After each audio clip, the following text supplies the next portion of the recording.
pretty decent girl here. You're gonna slow roll her, man.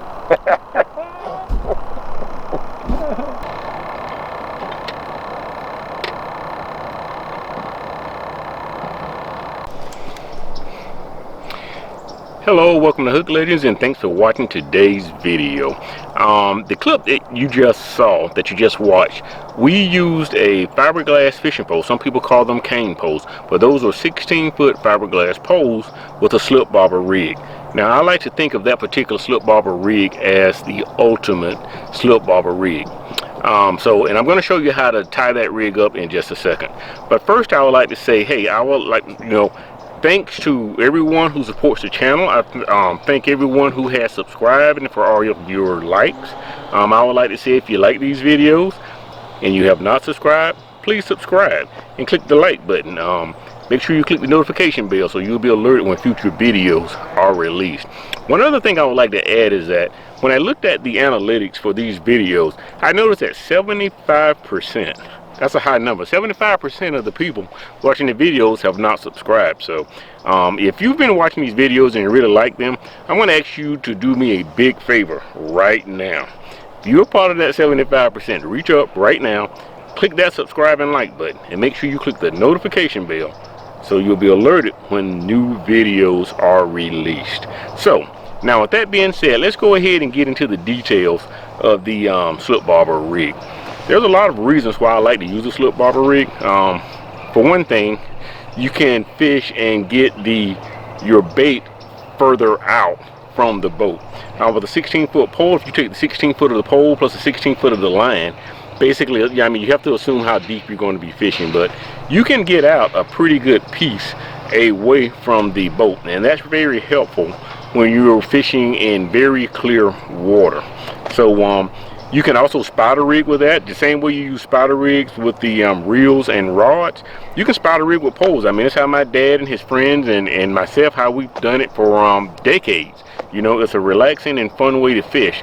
Nothing gives me the excitement that like seeing a bobber slowly go down and disappear. So let's go ahead and jump in. And first thing I want to do is I want to start by telling you about all of the components that make up a slip bobber rig. So first and foremost, you have a bobber, okay? And this is a 3-inch bobber. And what I like about this particular style bobber, and I've changed there's a video I have out there on how to do slip bobber rig, and the way you put it together and the basic components is pretty much exactly the same in that video, with some subtle differences that I think make a big difference and gives a lot of impact. So once again, I believe this is the this is the 2.5-inch bobber. Okay, I switched up, but this normally I like to use a 3-inch bobber and a 1/4 ounce lead. And because what you want to do when you put your lead and your bobber, you have to match them up properly. You don't want 3/4 of your bobber sticking up in the air.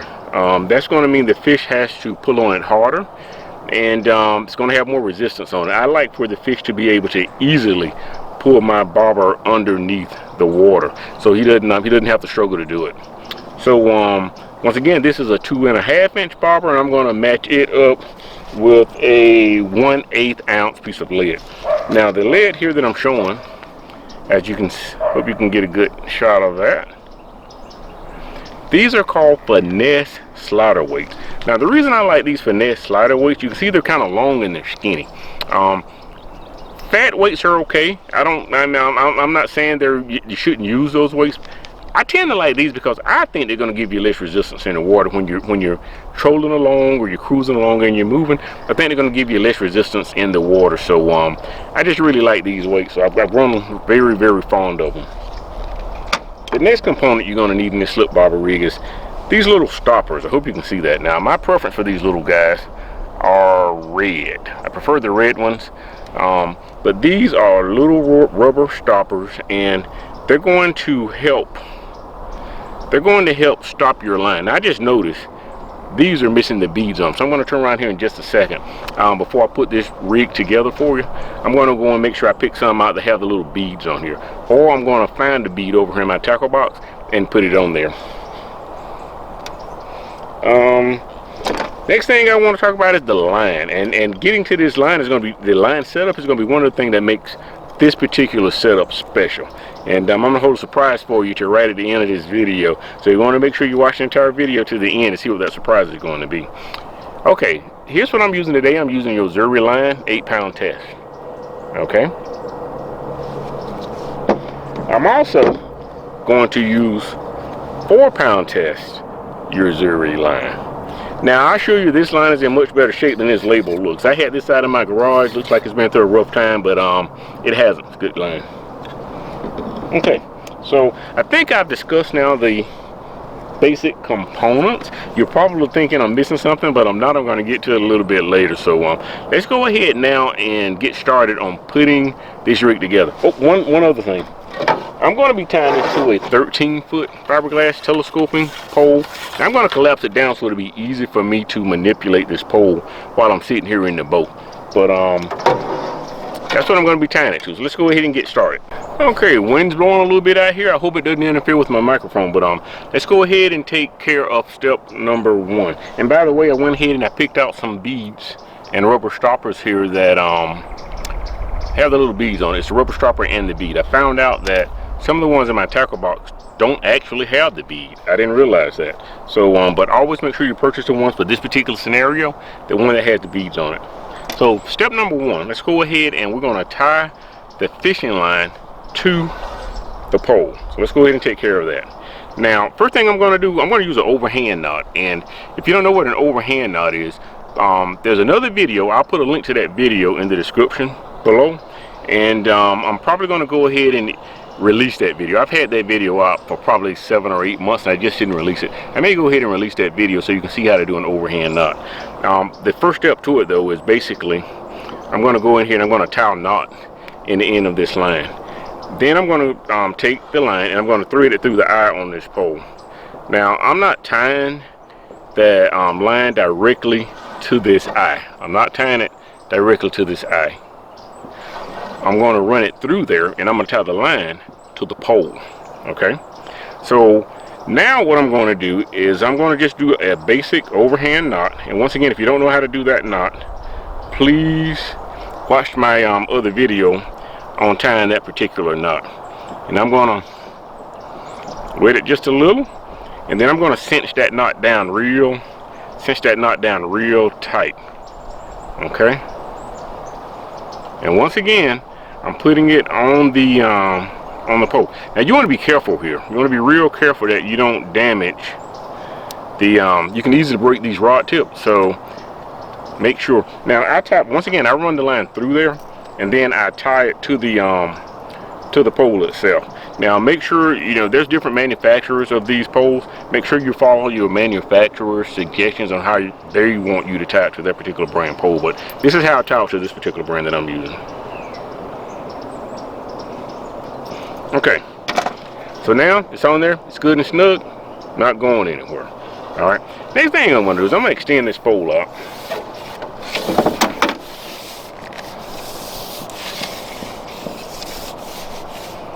And here's the bottom of the pole. I'm going to cut this line off for right now. I'm going to cut this line off right here, even with the bottom of this fishing pole.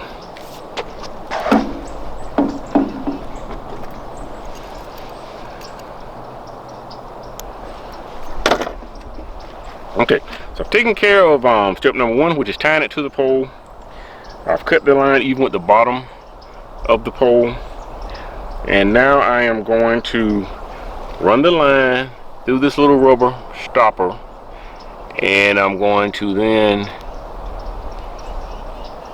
take the little bead and the rubber stopper. I'm going to see I have this line double. It's folded over double. Now I'm going to take it and I'm going to slide this bead and the rubber stopper down on the fishing line. Okay, and that's what you're going to end up with. You're going to end up with that little rubber stopper there on the fishing line. Okay, next thing you want to do is okay, I seem to have lost my little red bead, so give me just a second. I'm going to put a bead on here.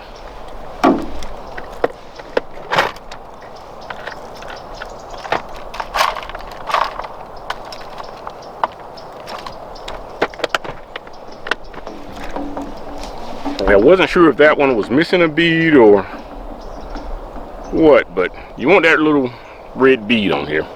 Okay, got the red bead. All right, next step. Remember, step number 1, we tied it to the pole. Step number 2, we put the bead and rubber stopper on here. Step number 3, I'm going to see that little yellow end in the middle of this, that small one. That's the one you want to thread it through first.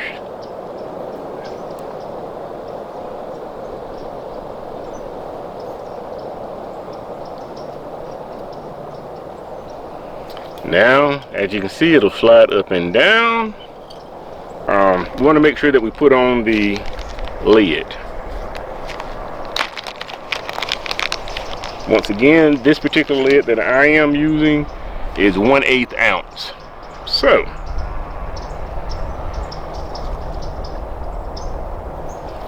we have the lid and the bobber on there now. We're getting close. I think when I was listing out my parts, I did forget one thing, and that's this little tiny swivel. Tiny swivel. I don't know if you're going to be able to see it. I think this is a number 12. If I had to do it over again, I'd probably go with something a little bit bigger, but the pack that I have looks like it's got about 1,000 of them in there, so I'll be using these for a long time. Haven't had any issues with it being small, but you know, crappie only weighs so much. I think this is probably, it's a number 12, so that probably means it can handle 12 pounds. So so now here we are. We're going to tie the swivel to the line with the trilene knot.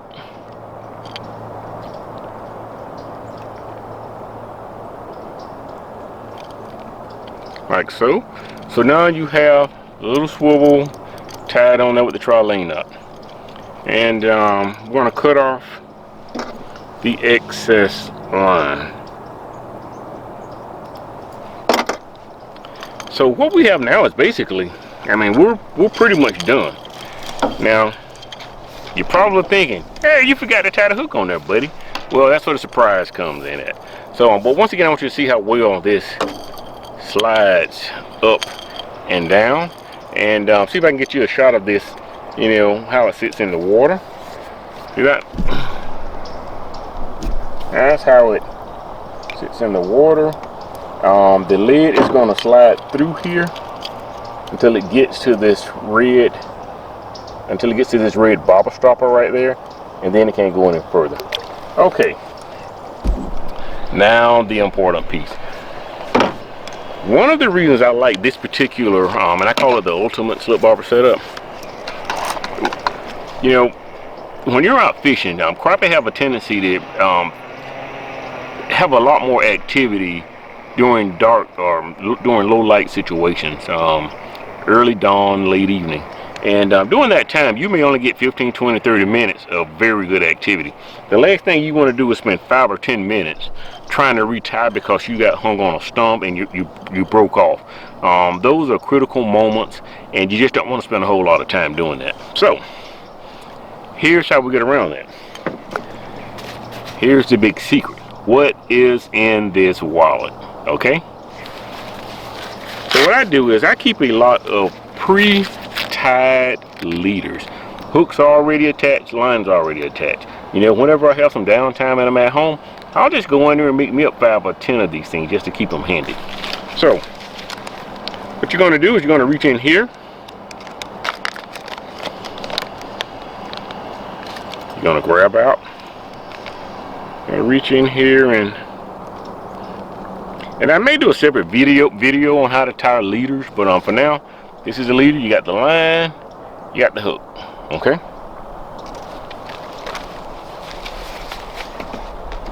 Now, all we're gonna do is take our here where this swivel is,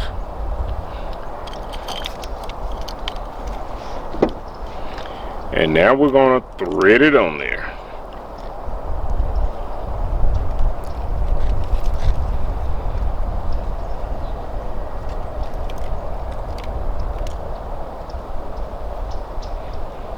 See, I did it. I threaded it through there, and I'm going to take this loop and And you can always just leave this in, don't have a loop and tie it every time, but I'm all about efficiency and speed. So I put it through there, and then I just cinch it down snug, and we're done. I mean, that took a grand total of like what, maybe 20 seconds. So then you have, let me drop it in the water for you so you can see it here. See that? That's what you have. And see that? It's ready to go. Now, once again, what I like about this is I'm fishing. I want to point out one thing I forgot to say is also the main line is the 8-pound test line. The leaders are 4-pound test. Because when you break off, you want the smaller pound test line to break off so you don't lose. It takes a lot more time to get this rig together by putting the swivel on here and the lead and the bobber and the rubber stop. You don't want to lose that. This also gives you the versatility. If I wanted to switch over and tie a jig on here, I plan to get around to tie me some leaders with different color jig heads and different weights. So if I'm out, if I want to switch over to a jig, I can just easily take this or loose this. Like I said, I just kind of looped it through there. I can unloop it and then loop on a leader that has a jig head on it. So once again, this is what I consider the ultimate slip bobber for fiberglass fishing poles. And we're going to return you back so you can see a couple of video clips here of how we're using these fishing poles. The ones you're going to see in the video now, those are 16-foot poles, and we're fishing very, very deep. Sometimes we're fishing so deep when the fish bites, you can only run sideways with it. You can't even go any deeper into the water. So I hope you find this video helpful. I hope you like this particular tip on how to set it up. Now go and please go and watch us having fun using this particular rig, taking crappie out the water and putting them in the boat. Hope you enjoy it. Oh, the fish right there. See, man, there ain't no big fish right there either. No big ones there. Yeah, but I ain't biting, but ain't no big fish there. look at that. Y'all be coming up in the boat soon. Over to the right. Oh, there we go, Doc. You got it? Yeah, got it? I said, come on, these things. That's a bass, you think? That put him mighty hard there, Doc. Yeah, you ain't moving, is That it? may be a cat. That may be a cat, yeah. Yes, sir, that's what it is. That's a cat? Oh, man. That's what it is. That was a bag. Oh, okay. That's a bag. There you go. Know what's on down there. All these biting by now. But why you wetting yourself? You gonna feel that in a minute. There's a ton of fish up in here. Look at that. Look at that. Oh, yeah, Doc. Yeah, up in here. I looked up. It was gone. We just come and snatched it. Take it off. Running look like. You got it?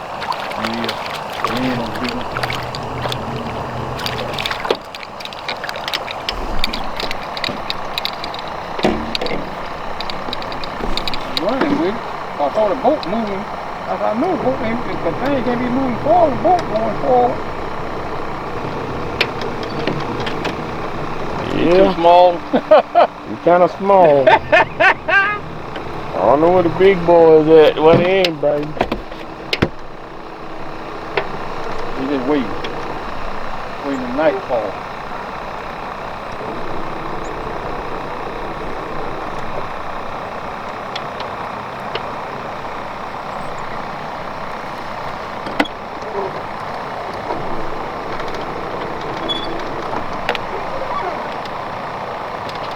Down there when I had about 7-8 feet. Oh yeah? Yeah, ain't that cool. That's why I think the one that's feeding gonna be about 7 foot, 7 to 8.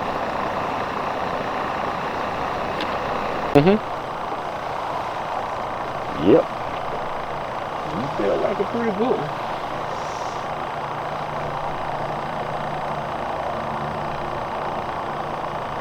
Moving again, ain't he? Look like it. Yeah, he's taking it down. He's dancing with it. He's gone. He's dancing. Yeah, that's one. He was deep too, boy. Yes. He down there. Yeah, he was down there.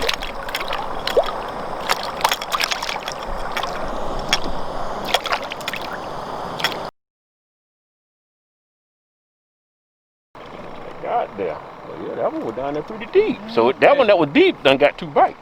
Yeah. That was real deep too, boy. Yeah, I got him down there, boy.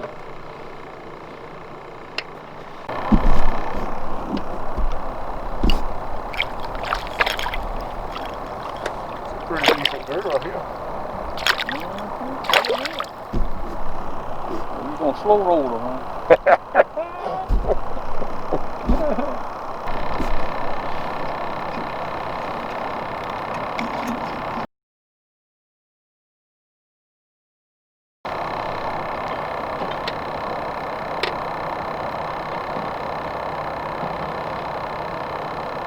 Open the cooler.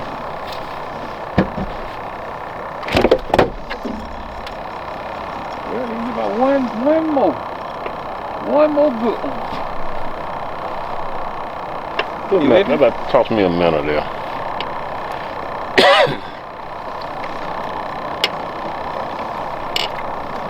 All right, on. Wow. Yeah. Oh, look at that. I got me some action out here. Yeah, we might pull a Hook Legends double.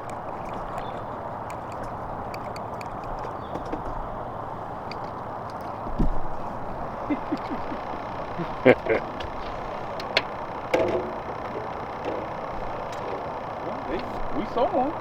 Mm-hmm.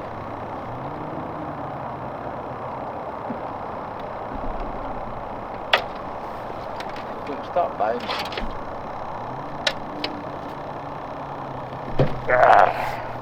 Yeah.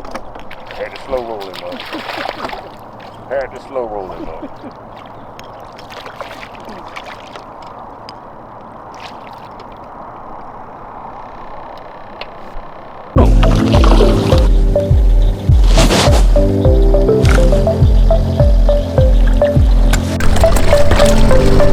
All right, we got a nice one here. One nice crappie to go in the cooler.